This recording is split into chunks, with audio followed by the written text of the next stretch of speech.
Je viens de voir un truc de fou. Là, je viens de lire le AI Continent Action Plan, qui est le gros plan d'action que l'Europe va mettre en place pour l'intelligence artificielle pour se positionner comme un des leaders pendant les prochaines années. Donc, ils ont sorti tout un rapport qui permet de décrire le plan, et c'est la première fois dans un document de l'Europe à un tel niveau institutionnel que je vois apparaître le terme AGI, intelligence artificielle générale. Alors, je vous lis l'extrait.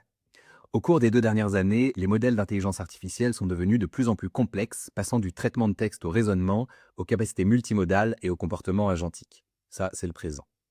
Cette tendance va se poursuivre et la prochaine génération de modèles d'intelligence artificielle de pointe devrait marquer un bond significatif vers une intelligence artificielle générale, entre parenthèses AGI, capable d'accomplir des tâches très complexes et variées, rivalisant avec les capacités humaines. Alors, pourquoi je pense que c'est super important?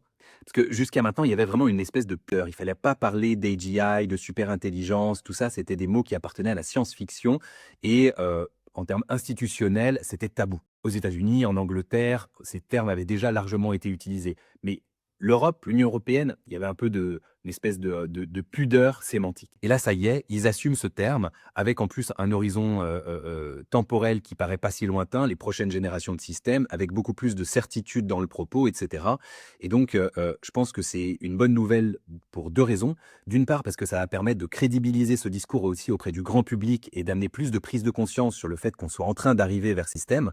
Il faut que le grand public aussi voit que c'est pas uniquement de la science-fiction. Et puis d'autre part, parce que en utilisant ce genre de termes un peu forts, ça donne à l'Europe, on va dire, et puis parce qu'en utilisant ce genre de termes un peu forts, ça amène l'Europe aussi à prendre des actions qui sont à la hauteur de l'enjeu. Et donc à amener à des investissements, évidemment financiers, industriels, mais aussi légaux, en termes d'éducation, etc., qui sont à la hauteur. Donc c'est vraiment une bonne nouvelle que l'Europe, enfin, ose parler de ce qui est vraiment en train d'arriver, arrête de faire l'autruche et se positionne sur l'intelligence artificielle générale.